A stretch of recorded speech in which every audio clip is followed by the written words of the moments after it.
मेरा नाम मुज़म्मिल हुसैन हैदर है और हमारे ग्रुप प्रेजेंटेशन का मैं सेकंड पार्ट कर रहा हूँ।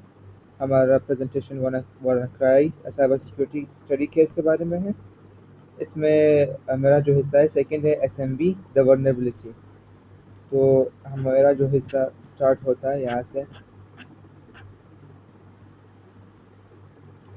एसएमबी वर्नेबिलिटी जब वानाक्राई के अंदर जो मौजूद था, इसे किस तरह उन्होंने रिजॉल्व किया था। तो सबसे पहले हम देखेंगे कि what is the SMB protocol. SMB protocol simply इसका अपना नाम का मतलब है सर्वर मैसेज ब्लॉक। ये प्रोटोकॉल विंडोज़ कंप्यूटर के लिए बने हुए थे ताकि इसके दरमियान जितने भी फाइल्स या जितने भी डिवाइसेस होते हैं ऑफिस के अंदर, चाहे प्रिंटर्स हो या किसी भी टेक्स्ट वगैरह की हो, टेक्स्ट फॉन्ट्स या किसी भी छोटे मोटे मशीन हो जो कनेक्टेड है, तो रिमोटली हर किसी को एक्सेस दिया जाए और उसे सर्विसेज बहाल किया जाए जिसके थ्रू फाइल्स वगैरह ट्रांसफ़र हो जाए इजीली से, चाहे फाइल्स और डेटा हो across networks. It has been a backbone of Windows networking since 1980s. तो जिस तरह यहाँ पे लिखी हुई है कि 1980s के ज़माने से ये बनाया गया था एसएमबी प्रोटोकॉल्स, जो बहुत पुराना भी था। तो इसी वजह से इसमें वर्नरेबिलिटीज़ का भी बहुत से कह सकते हैं कि ओपन सर्विसेज खुले हुए थे। तो उसकी फंक्शनलिटी पहले बात हम पढ़ रहे हैं कि it provides shared access to files, printers and serial ports between nodes on a network.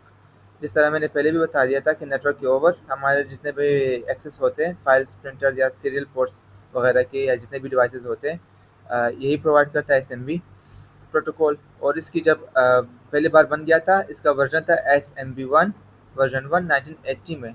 उसके बाद अपडेट हुआ था SMB वर्जन 2 विंडोज़ विस्टा के अंदर, और आखिर में SMB वर्जन 3 विंडोज़ 8 में अपडेट लिया गया था।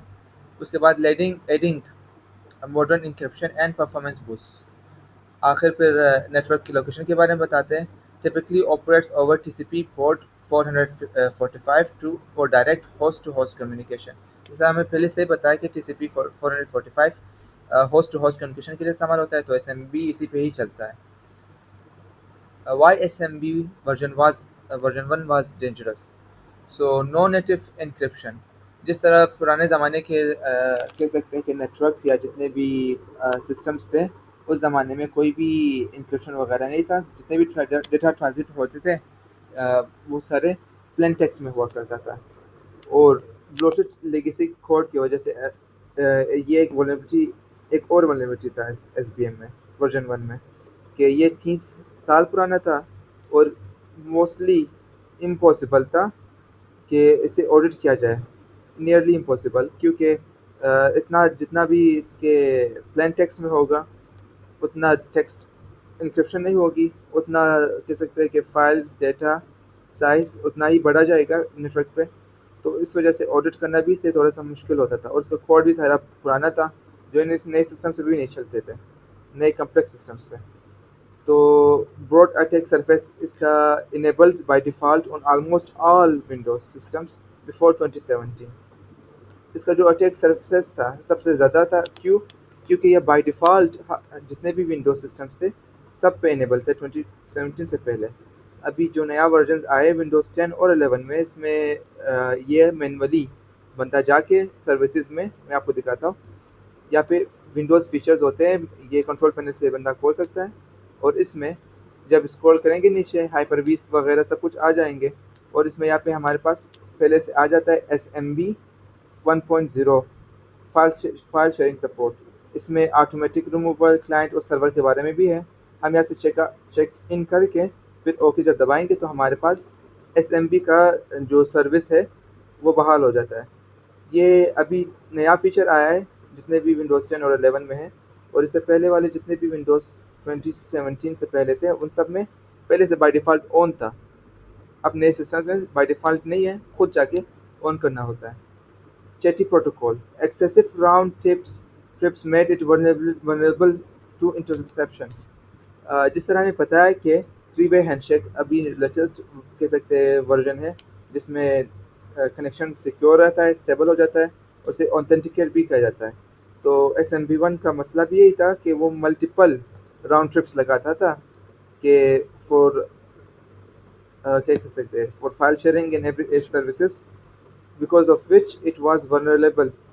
जितना आपके पास कह सकते हैं कि ओपन सरफेस होगा, जितने आप मैसेजेस सेंड करेंगे उतना आपके मैसेजेस को वनरेबिलिटी का भी खतरा हो जाता है अटैक्स के ऊपर। So how MS-17 010 works. तो हमारे पास जो वनरेबिलिटीज का नाम है, the vulnerability exist within the Windows kernel specifically in the service systems. जिस तरह अभी आपको मैंने दिखाया था कि उसे जाके ऑन करना होता है ड्राइवर को, लेकिन अगर फाइल में बंदा देखे तो ये हमारे पास सी फोल्डर में system32 के अंदर मोस्टली होता है। ड्राइवर स्टोर के ऊपर जब जाते हैं फाइल रिपोजिटरी, तो ये सारे सर्विसेज होते हैं जब ये ड्राइवर स्टोर में जब जाते हैं।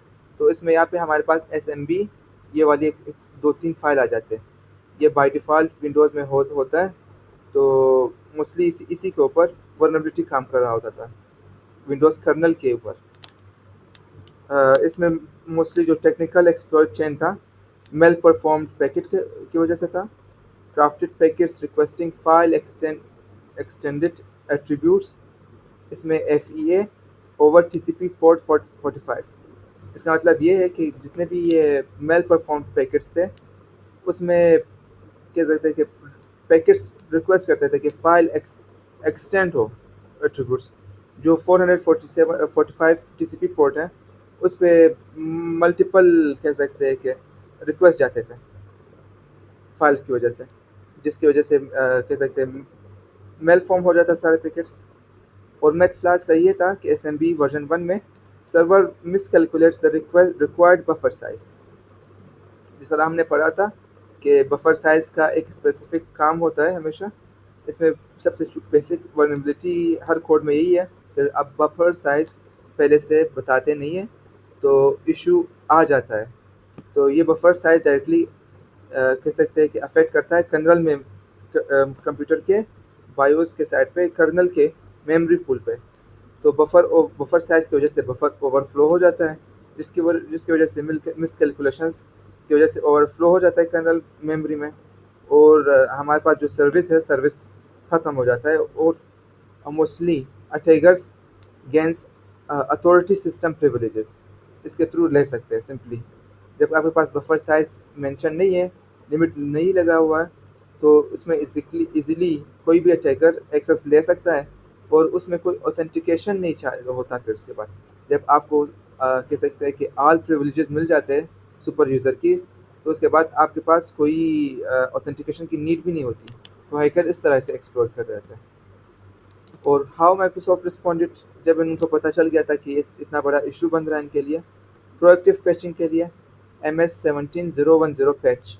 इन्होंने ये वर्जन अपडेट था माइक्रोसॉफ्ट इन्होंने रिलीज़ किया था 14 मार्च को 2017 को, 2 महीने पहले WannaCry से पहले। जब WannaCry अटैक हुआ था इससे 2 महीने पहले इन्होंने कर दिया था। इनकी सिस्टम्स अपडेट हो गए थे सारे, और जो सिस्टम्स ने इन पे MS-17 नहीं था तो वो सारे इस पे वनरेबल थे इस वजह से क्योंकि वो बाय डिफ़ॉल्ट विंडोज़ में सब कुछ इनेबल हुआ आता था। Legacy system updates, emergency patches released for Windows XP 8 and Server 2003। And हमें जिस तरह पता है कि विंडोज़ XP लोगों ने इस्तेमाल की होगी या नहीं, और विंडोज़ 8 भी बहुत कह सकते हैं पॉपुलर था अपने ज़माने में, तो उन्होंने एमरजेंसी पैचेस उनके लिए भी, पुराने वर्जन्स के लिए भी रिलीज़ की थी। और साथ में विंडोज़ का अपना एक सर्वर सिस्टम्स होते हैं, जिस तरह विंडोज़ हम काम करते हैं विंडोज़ 10 11 पे या 8 पे 7 पे, इसी तरह सर्वर के भी साल के हिसाब से उनका अपनी कह सकते हैं वर्जन्स आते हैं। अभी रिसेंटली 2019 वाली वर्जन्स चलते हैं, 22 भी आई हुई है। तो लेकिन पुराने ज़माने की 2003 वाली मोस्टली ऑफिस पे यूज़ होती है, तो इसके लिए भी उन्होंने एमरजेंसी पैचेस रिलीज़ की थी। और प्रोटोकॉल डिस्क्रिप्शन, इसमें SMB1 जो डिसेबल किया गया था बाय डिफ़ॉल्ट, जिसमें मैंने बताया विंडोज़ 10 और विंडोज़ सर्वर के अंदर एज वेल। जब ये पैच 14 मार्च से स्टार्ट हुआ था तो उन्होंने पहले से बाय डिफ़ॉल्ट इसे कह सकते हैं डिसेबल किया हुआ था विंडोज़ 10 पे। शुक्रिया, मेरा प्रेजेंटेशन का हिस्सा ख़त्म हो जाता है और अगले नेक्स्ट पार्ट है इंटरनल ब्लू टेक्निकल मैकेनिज़्म।